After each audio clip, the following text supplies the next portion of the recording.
శ్రీమాత్రే నమః. అందరికీ నమస్కారం. మనం శ్యామలా నవరాత్రులు జరుపుకుంటున్నాము కదండి. ఈ శ్యామలా నవరాత్రులు మాఘమాసంలోని పాడ్యమి నుంచి 9 రోజులు జరుపుకుంటారు. వీటిని గుప్త నవరాత్రులు అని చెప్పి మనం చెప్పుకున్నాము. అసలు మరి ఈ శ్యామలా నవరాత్రులు 9 రోజులు కూడా ఒక్కొక్క రోజు ఏ అవతారంలో అమ్మవారు దర్శనమిస్తారు, మరి ఆ అవతారం యొక్క ప్రాముఖ్యత ఏమిటి అనే కొన్ని విషయాలు ఈరోజు వీడియోలో తెలుసుకుందాము. మొట్టమొదటిసారిగా మన ఛానల్ని చూస్తున్న వాళ్ళు మన ఛానల్ని అయితే సబ్స్క్రైబ్ చేసుకోండి, అలాగే బెల్ ఐకాన్ క్లిక్ చేయడం మర్చిపోమాకండి. శ్యామలా నవరాత్రులు మొదటి అవతారం లఘు శ్యామలాదేవి అవతారం. శ్రీ విద్యా సాంప్రదాయంలో రాజశ్యామల లలితాంబిక యొక్క మంత్రిని మరియు జ్ఞానశక్తిగా పూజించబడే దేవత అని మనకు తెలుసు. మరియు ఆమె స్వయంగా విద్యాక్రమ రూపిణి. ఆమె తన స్వంత వివిధ రూపాలు మరియు పరివార దేవతలను కలిగి ఉంది. ఆమె ప్రాథమిక ఉపవిద్య లఘు శ్యామల. లఘు అంటే చిన్నది. ఎలా అయితే త్రిపురాంబికకి బాలా త్రిపుర సుందరిగా, అలాగే రాజశ్యామలకి లఘుశ్యామల. బాలా త్రిపుర సుందరి అంటే లలిత అమ్మవారి యొక్క కూతురిగా చెప్పుకుంటాం. అలాగే రాజశ్యామలకి లఘుశ్యామల అని చెప్పి తెలుసుకోవాలి. వారాహీదేవికి లఘువారాహిని కూడా చూస్తారు. ఈ శ్యామల ఎందుకు లఘు? ఆమె రూపంలో చిన్నది కాబట్టి. ఆమె మంత్రం కూడా చిన్నది, మరియు ఆమెను ప్రసన్నం చేసుకునే మార్గం కూడా సులభం. మాతంగముని దేవి గురించి తపస్సు చేసినప్పుడు ఆమె రాజశ్యామలాగా కనిపించింది, మరియు అతని కోరికపై ఆమె లఘుమాతంగి రూపంలో అతని కుమార్తె అయింది. కాబట్టి ఆమెకు మాతంగ కన్యక అని పేరు పెట్టారు.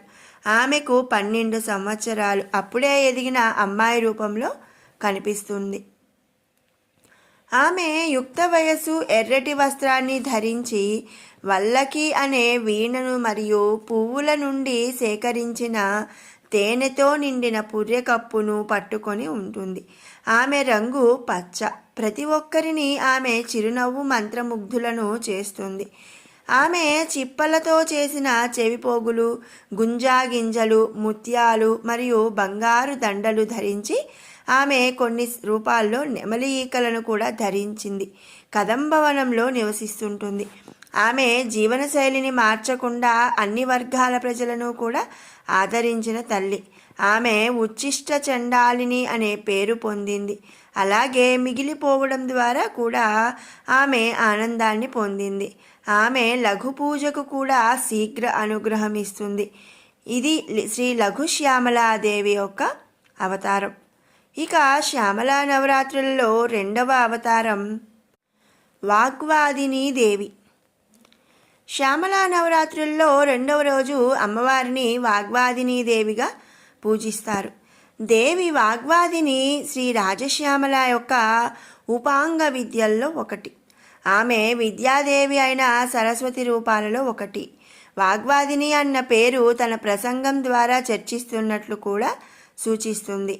వాగ్వాదిని దేవి వాక్కు దేవతను సూచిస్తుంది కనుక ఆమె జ్ఞానంలో శక్తి మరియు శ్రేష్టతను, మాట్లాడటం మరియు ఇతర నైపుణ్యాలు ఇచ్చే దేవతగా పూజిస్తారు.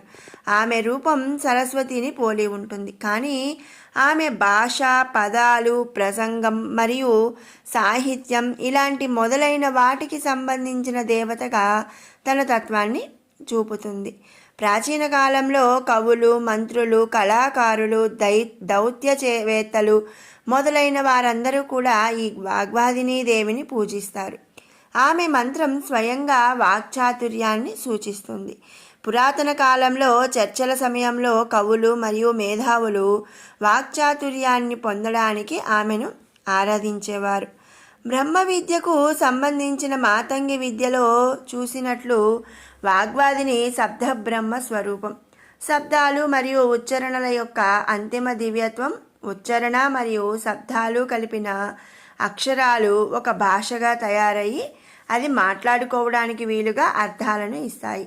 అదేవిధంగా శబ్దము యొక్క అంతఃశక్తిని లోతుగా గమనించి ఆవాహన చేసినప్పుడు వారు అద్భుతాలు చేయగలరు. దీనిని మనం మంత్ర సాధన అని పిలుస్తాము. ఆధునిక సందర్భంలో ఆలోచనల అభివ్యక్తి అని కూడా పిలుస్తాము. శబ్ద బ్రహ్మ విద్య వాక్ సిద్ధి అంటే వాటిని మాటలో పట్టు అని చెప్తారు. వాటి యొక్క అధిక ప్రవాహంతో మొదలవుతుంది. మనకు తెలిసినట్లుగా శబ్దం అంటే ధ్వని సృష్టికి బీజం మరియు ఇది అంతులేని విశ్వంలో ఎల్లప్పుడూ కూడా ఉంటుంది. ఇలాంటి అద్భుతమైన వాక్చాతుర్యాన్ని ప్రసాదించే వాగ్వాదిని దేవిని ధ్యానించి ఆ దేవి వాక్చాతుర్యానికి మనం పొందుదాము. ఇక శ్యామలాదేవి నవరాత్రులలో 3వ అవతారం శ్రీ నకులేశ్వరీ దేవి. గుప్త నవరాత్రుల్లోని శ్యామలా నవరాత్రుల్లో 3వ రోజు ఆ అమ్మవారిని శ్రీ నకులేశ్వరీ దేవి అవతారంలో పూజిస్తారు. బ్రహ్మాండ పురాణం ప్రకారం నకులేశ్వరి, నకులి, వాగీశ్వరీ దేవి శ్రీ రాజశ్యామలాంబిక యొక్క ప్రత్యంగ విద్య. బండాసుర వధ సమయంలో అసురుడు అనేక కోట్ల పాములను సృష్టించి శక్తిసేనపై దాడి చేసిన సర్పిణి మాయ అనే పాము రాక్షసుడిని పంపినప్పుడు దేవతలందరూ ఇబ్బందులను ఎదుర్కొన్నారు. అప్పుడు దేవి లలితాంబిక శ్రీమాత దవడల నుండి జన్మించిన శ్రీ నకులేశ్వరీ దేవిని పంపిందట. శంఖం, చక్రం, ఖడ్గము మరియు అభయముద్రలను పట్టుకొని గరుడినిపై అధిరోహించి పదునైన వజ్రాలు పొదిగిన చెవిపోగులు మరియు వివిధ ఆభరణాలు ధరించింది. శ్రీదేవి ఆజ్ఞతో ఆమె యుద్ధంలోకి ప్రవేశించింది. ఆమె తన 32 వజ్రాల వంటి దంతాల నుండి 32 కోట్ల ముంగిసలను సృష్టించింది. నకుల్ అంటే ముంగిస, అందుకే ఆమెను వజ్రదంతిని అని పిలుస్తారు. ముంగిసలందరూ యుద్ధంలో ప్రవేశించి సర్పిణి మాయలను చంపారు. అప్పుడు నకులి మరియు సర్పిణి నేరుగా పోరాడారు. అక్కడ సర్పిణి తన మాయతో అంటే భ్రాంతితో దాడి చేసింది మరియు నకులి తన జ్ఞానశక్తితో దానిని బద్దలు కొట్టిందట. మరియు ఆమె మహాగరుడ అస్త్రాన్ని ప్రయోగించి సర్పిణిని చంపి ఆ యుద్ధంలో గెలిచింది. శ్రీ మహారాజ్ని మంత్రిని మరియు దండినిచే ప్రశంసించబడింది. ఆమె మంత్రిని యొక్క ప్రత్యంగ దేవిగా నియమించబడింది. నిజానికి నకులేశ్వరి సాక్షాత్ రాజమాతంగి దేవి. నకులి జ్ఞాన విధ్వంసక రూపం. సర్పిణి అంటే కుండలిని తప్పు మార్గంలో వెళ్ళి సాధకుడిలో భ్రమలు మరియు గందరగోళాలను చిమ్మినప్పుడు ఆ దేవి పామును కాటువేసి మాయను తొలగించే మార్గంను సరిచేసే నకులీ రూపాన్ని తీసుకుంటుంది. ఈ విధంగా ఆమె పూర్ణ విద్యాజ్ఞాన రూపిణి అని చూపిస్తూ ఆమెను నకులీ సరస్వతి మరియు నకులీ వాగీశ్వరి అని చెప్పి పిలుస్తారు. ఇక శ్యామలా నవరాత్రులలో 4వ రోజు శ్రీ హాసంతికా శ్యామలాదేవి. 4వ రోజు శ్రీ హాసంతికా శ్యామలాదేవి అవతారంలో ఆ తల్లిని పూజించడం ఆనవాయితీ. శ్రీ హాసంతిక అంబిక శ్రీ రాజశ్యామల యొక్క ముఖ్య పరివార దేవత అన్నమాట. ఆమె శ్యామలా విద్య యొక్క విఘ్ననాశిని. విఘ్న అంటే మనకి తెలుసు కదండి, ఆటంకాలు. విఘ్ననాశిని అంటే ఆటంకాలను తొలగించేది. మాతంగి విద్యలో కూడా సుముఖి అని పిలువబడే మరొక విఘ్ననాశిని ఉంది. కొన్ని రూపాలలో సుముఖి ఏనుగు ముఖంతో ఉంటుందట. శ్యామల ఉపాసకులు వారు సాధన చేసే ప్రతిసారి కూడా వారు ముందుగా హాసంతిక దేవిని ప్రార్థించేవారు. ఆమె రూపం ముదురు గడ్డి మరియు నీలమణి రాళ్లలాగా ఆకుపచ్చ మరియు నీలం మిశ్రమంగా ఉంటుంది. ఆమె బంగారు జాకెటు మరియు మోకాళ్ల వరకు ఎర్రటి వస్త్రాన్ని ధరించిందని చెబుతారు. ఆమె శ్యామలాదేవి యొక్క పరిచారిక అని చెప్పబడింది. ఆమె చిరునవ్వు మరియు ఆనందానికి దేవత. ఆమె ప్రతి సాధకునికి సాధనలో ఉన్న అన్ని అడ్డంకులను కూడా తొలగించి వారి మార్గాన్ని సులభతరం చేయటం మరియు సంతోషకరమైనదిగా చేయటం ద్వారా వారికి మరియు శ్యామలాంబిక యొక్క దైవిక అనుగ్రహాన్ని పొందేలా చేస్తుంది. ఆమె శ్యామలకి సేవకురాలిగా కష్టపడి పనిచేస్తుందని చెబుతారు. అయితే ఆమె శ్యామల రూపమే అయినా కూడా ఈ రూపంలో ఆమె సేవ, భక్తి సాధన మరియు కృషి యొక్క ఫలాలు ఎల్లప్పుడూ కూడా ఆనందాన్ని ఇస్తాయి అన్న తత్వాన్ని చూపుతుంది ఈ హాసంతిక శ్యామలాదేవి. నవరాత్రులలోని 5వ రోజు సర్వసిద్ధి మాతంగీదేవిగా రాజశ్యామలను పూజిస్తారు. చిలుకల వంటి పచ్చగా రత్నసింహాసనంపై కూర్చొని ఎర్రటి వస్త్రాలు మరియు ఆభరణాలు ధరించి మాలలతో అలంకరించబడి శంఖంతో చేసిన చెవిపోగులు ధరించి ఖడ్గ శంఖ పత్రాలను పట్టుకొని ఎర్రటి కళ్ళతో ఆనందంగా వీణ వాయిస్తూ ఉంటుంది సర్వసిద్ధి మాతంగీదేవి. చిలుకలతో ఆడుకుంటూ విశ్వానికి మంత్రముగ్ధురాలు మరియు మాతంగి ముని కుమార్తె. శ్రీ సర్వసిద్ధి మాతంగి ప్రధానంగా మన ఆధ్యాత్మిక మరియు ప్రాపంచిక కోరికలను సాకారం చేసుకోవడంలో సహాయపడుతుంది. శ్యామల, చండాలిని, దేవి మాతంగి మహావిద్యలలో ఒకరు. ఆమె తత్వం బహు పరిమాణాలు మరియు చాలా ప్రత్యేకమైనది. ఆమె శ్రీకుల మరియు కాళీకుల రెండింటిలోనూ ప్రముఖ పాత్రను కలిగి ఉంది. దేవి మాతంగి పరాశక్తి. ఆమె శక్తి స్వరూపిణి. ప్రతిదానికి ప్రబలంగా మరియు వాటిని మంత్రముగ్ధులను చేస్తూ విశ్వాన్ని క్రమంలో ఉంచుతుంది. ఆమె సర్వసిద్ధిదాయిని, సర్వకళా కావ్య విద్య రూపిణి. ఆమె కవిత్వం, సాహిత్యం, కళ, నృత్యం, సంగీతం మొదలైన కళ మరియు జ్ఞానంతో ఒకరికి ఆ విద్యలని సిద్ధులని ప్రసాదిస్తుంది కనుక ఆవిడ సర్వసిద్ధి మాతంగి అని చెప్పి పిలుస్తారు. అందరినీ ఆకర్షించే శక్తి కలిగిన తల్లి. కళ అపరిమితం. ఇది సాధారణ మార్గాల్లో వ్యక్తీకరించలేనిది. అది మంత్రముగ్ధులను చేస్తుంది మరియు ధ్యానశీలి. అదే సమయంలో మహామాయ మరియు బ్రహ్మ విద్య అయిన మాతంగి వలె ఆమె వాక్ అంటే ప్రసంగం మరియు ప్రేమను వర్ణించే చిలుకలతో సంబంధం కలిగి ఉంటుందట. ఆమె లఘుశ్యామలాగా మాతంగముని యొక్క తపస్సు ఫలితంగా అతని కుమార్తెగా జన్మించింది. అందుకే మాతంగి అని పిలుస్తారు. ఆమెకు అనేక రూపాలు ఉన్నాయి. సకల సిద్ధులను ప్రసాదించే తల్లిగా సర్వసిద్ధి మాతంగి రూపంలో అమ్మవారు మనల్ని అనుగ్రహిస్తుంది. ఆమె ప్రధానంగా మాతంగి ముని మరియు మన్మథదేవుడిచే అతని భార్యలతో పూజింపబడుతుంది. తన 5 రూపాలతో, తన 8 శక్తులతో పాటు మాతంగిని సర్వవశంకరిగా చూపిస్తూ సర్వవిద్యా స్వరూపిణిగా, సర్వసిద్ధిదాయినిగా మహాకవి కాళిదాసు శ్యామలా దండకంలో వర్ణించారట. ఇక శివరాత్రి 6వ రోజు ఆ తల్లిని శ్రీ వశ్యమాతంగి, శ్రీ రాజ్యశ్యామల యొక్క సహాయక అంగదేవతగా పూజిస్తారు. శ్రీ వశ్యమాతంగి. శ్రీ వశ్యమాతంగి భౌతిక మరియు ఆధ్యాత్మిక అన్ని అంశాలలో కూడా మన శ్రేయస్సు మరియు ఆమె కృపను ఆకర్షించడానికి ప్రధానంగా ప్రార్థిస్తారు. మనం కోరుకునే దేనినైనా సరే ఆకర్షించే సామర్థ్యాన్ని కూడా ఆమె మనకు అందిస్తుంది మరియు ఉన్నత స్థాయికి ప్రయోజనకరమైన ప్రాప్యతను కూడా ప్రసాదిస్తుంది. వశ్యముఖి అనే పదానికి ఆకర్షణీయ ముఖం అంటే అందరి నుండి మరియు ప్రతిదాని నుండి ఆనందం అని అర్థం అన్నమాట. గోధుమ పాదములు గల దివ్యమాత వశ్యమాతంగిని. ముత్యాలు మరియు పగడాల మాల ధరించి ఉంటుంది.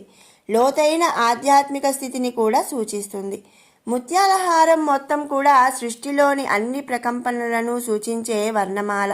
అందరినీ ఆకర్షించే సామర్థ్యం, అత్యున్నత స్థాయి సృజనాత్మక మరియు కళాత్మక సామర్థ్యాలను అభివృద్ధి చేయటం, ప్రసంగం, తార్కిక తగ్గింపు మరియు అన్ని శాస్త్రాలు, జ్ఞానంపై పట్టు ఈ తల్లి కరుణతో వృద్ధి చెందుతుంది అని చెప్తారు. శ్యామలా నవరాత్రులలోని 7వ రోజు ఆ తల్లిని సారిక శ్యామలాదేవి అవతారంలో పూజిస్తారు. శ్రీ సారిక శ్యామల అనగా శ్రీ లలితా త్రిపుర సుందరికి ముఖ్య సలహాదారుగా ఉన్న శ్రీ రాజశ్యామల యొక్క అనుబంధ అంటే అంగదేవత అన్నమాట. సారిక జ్ఞానం మరియు వాక్కు దేవతలను సూచిస్తుంది. ఆమె అన్ని విద్యలు మరియు శాస్త్ర నైపుణ్యాన్ని ఇస్తుందని చెబుతారు. ఆమె చేతుల్లో కమలాన్ని పట్టుకొని ఉంటుంది. ఆమె వివిధ గ్రంథాలు, సంగీతం మరియు సమస్త జ్ఞానాన్ని వింటూ శ్రద్ధగా స్థిరపడింది. ఆమె విజ్ఞానం, కళల భాండాగారం మరియు అత్యంత ప్రకాశవంతమైన మరియు అన్నీ తెలిసినదిగా ప్రశంసించబడింది. ఆమె 64 కళారూపాలు మరియు అన్ని సృజనాత్మక కళలకు కారణం మరియు స్వరూపమని చెప్పబడుతున్నారు. సారిక సంస్కృతంలో మైనా పక్షిని సూచిస్తుంది. ఆ విధంగా సారికాంబిక చాలా సహజమైన మరియు సులభమైన మార్గంలో సర్వ విద్యా జ్ఞానాన్ని ఇస్తుంది. సారికాదేవి అనేక రూపాల్లో పేర్కొనబడింది. సారిక శ్యామల చిలుక, తామర, వరి, పాస, అంకుశ, కలస మరియు సారిక పక్షిని అంటే మైనా పక్షిని పట్టుకుని వీణ వాయించేలాగా ఉంటుంది. సారిక అనే పదానికి మరొక అర్థం తీగ వాయిద్యం యొక్క వంతెన. మైనా పక్షి వంటి పక్షులను పాడటానికి కూడా ఈ పదాన్ని ఉపయోగిస్తారు. కాబట్టి ఆమె సృష్టి యొక్క సంగీతం మరియు శబ్దాల స్వరూపం. ఆమె శారద, వాగీశ్వరి మొదలైన పేర్లతో కూడా పేర్కొనబడింది. ఇది సారిక మరియు విద్యా సంబంధాన్ని, మాతంగి మరియు సరస్వతి విద్యల సంబంధాన్ని కూడా చూపుతుంది. శ్రీ సారిక శ్యామల అన్ని కళలు, సంగీతం, నృత్యం మొదలైన వాటిలో ప్రావీణ్యం పొందడానికి, ఆమె కృపను ఆకర్షించడానికి కూడా ప్రధానంగా ప్రార్థిస్తారు. ఆమె అన్ని రకాల కళలకు కూడా కారణం మరియు ప్రభావం చూపిస్తుంది. ఇక శ్యామల నవరాత్రుల్లోని 8వ రోజు అమ్మవారిని శ్రీ సుఖ శ్యామలాదేవి అవతారంలో పూజిస్తారు. సుఖ అంటే సంస్కృతంలో చిలుక అని అర్థం. శ్రీ సుఖ శ్యామల తన విస్తరణలుగా తానే చిలుకలుగా ఉనికిలో ఉన్న రూపమట. చిలుకలను పోలిన శ్యామల చర్మం కూడా రంగు మనకు కనిపిస్తుంది. బ్రహ్మాండ పురాణం ప్రకారం దేవి మంత్రిని యుద్ధ భూమికి వెళ్లే ముందు తన చేతిలో ఒక చిలుకను ఎగరవేసింది. అది 3 తలలు, 4 చేతులతో విల్లు మరియు బాణాలు పట్టుకొని ఒక దివ్య జీవిగా మారిందట. ధనుర్వేదానికి మూర్తిభవించిన వ్యక్తి ఆయన. మరి చిలుక ఇది విలు విద్య మరియు ఇతర యుద్ధ నైపుణ్యాలకు సంబంధించిన శాస్త్రం. మరియు అతను దేవికి నమస్కారం చేస్తాడు. ఇక్కడ అతను అంటే చిలుక అన్నమాట. చిలుకను విసిరేసినప్పుడు, పైకి ఎగరవేసినప్పుడు ధనుర్బాణాలతో ఒక వ్యక్తి వస్తారు. కాబట్టి ఆ చిలుకనే ఆ వ్యక్తిగా అతనిగా వస్తారు. అతను దేవికి నమస్కారం చేసి మరియు ఆమెకు 2 దివ్యమైన ధనస్సులు మరియు అక్షయ తూనీరం అంటే అనంతమైన బాణాలను కలిగి ఉన్న ఒక బాణ సంచిని అందిస్తాడు. ఆ విధంగా శ్యామల చేతిలోని చిలుకలన్నీ వివిధ విద్యలుగా ఉంటాయి. భగవతి మాతంగికి చిలుకలంటే చాలా ఇష్టం. ఎందుకంటే కాళిదాసు కూడా తనకు ఎంతో దగ్గరగా ఉండే తన పెంపుడు చిలుకతో ఆడుకుంటూ ఎప్పుడు ఆనందంగా ఉంటుందని వివరిస్తాడు. చిలుక గురువు నేర్పిన విధంగా విద్యను పునరావృతం చేయడానికి ఒక విద్యార్థి యొక్క వాక్ ప్రసంగం మరియు విధేయత మరియు నైపుణ్యాన్ని సూచిస్తుంది. అందువల్ల సుఖశ్యామలాదేవి వాక్శక్తి మరియు అన్ని విద్యలను నేర్చుకోవడంలో ఆమె గురుమూర్తి. ఇక్కడ ఆమె విద్యార్థి సుకుడు మంచి విద్యార్థి. అందువలన సుకుడు పండితులలో గొప్పవాడు. అతను రాజావశ్యం మరియు రహగర్వ భంజనం మరియు శుద్ధ వాక్సిద్ధి మరియు జ్ఞానాన్ని ఇచ్చేవాడు. గొప్ప శ్యామలా సిద్ధ ఉపాసకులు సాధన, హోమం మొదలైన వాటిని చేసినప్పుడు దేవి ఉనికిని చాటుతూ చిలుకలు దగ్గరికి వస్తాయి అని చెబుతూ ఉంటారు. ఇక శ్యామలా నవరాత్రులలోని ఆఖరి రోజు 9వ రోజు రాజశ్యామలాదేవి అవతారం. రాజశ్యామలాదేవి లేదా రాజమాతంగీదేవి అని కూడా పిలుస్తారు. ఆమె ఎర్రటి వస్త్రాలు ధరించి శంఖం పట్టుకొని కెంపులతో అలంకరించబడిన వీణ వాయిస్తూ ఉంటుంది. పండితులు మరియు వైదికాలు ఆమెను తాంత్రిక సరస్వతి అని కూడా పిలుస్తారు. ఆమె కళలు, సంగీతం, జ్ఞానాన్ని అందించే స్త్రీ దేవత అయిన సరస్వతీదేవితో కూడా సంబంధం కలిగి ఉంది. ఈమె గిరిజనులకు చెందినదని చెబుతారు. అందువల్ల పక్షులు, అడవి, వేట మరియు అరణ్యాలతో సంబంధం కలిగి ఉంటుంది. ఆమె సరస్వతీదేవితో దగ్గరి సంబంధం కలిగి ఉంది మరియు వారిలో ఒకరిగా కూడా పిలువబడుతుంది. మాతంగి ఒక ఉగ్రమైన దేవత మరియు సరస్వతి యొక్క రూపంగా చెప్పబడింది.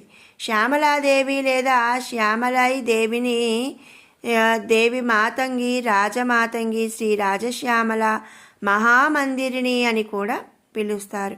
రాజశ్యామలాదేవి 3 కళ్ళను కలిగి ఉన్న శక్తివంతమైన దేవత. ఆమె మాతంగి దేవిగా ప్రసిద్ధి చెందింది. నీలమేఘ లేదా నీళ్లను మోసుకెళ్లే చీకటి మేఘాలను పోలిన ఆమె రంగుతో 3 కన్నుల దేవత అందం మాటల్లో చెప్పలేనిది. మరి తెలుసుకున్నాము కదండి.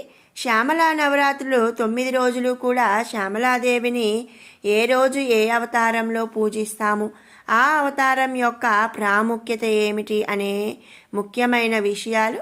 మీకు ఈ వీడియో నచ్చినట్టయితే లైక్ చేయండి, షేర్ చేయండి. అలాగే మరిన్ని అప్డేట్స్ కోసం మన ఛానల్ని సబ్స్క్రైబ్ చేసుకోండి. మరొక మంచి వీడియోతో మళ్ళీ కలుసుకుందాం. Thanks for watching.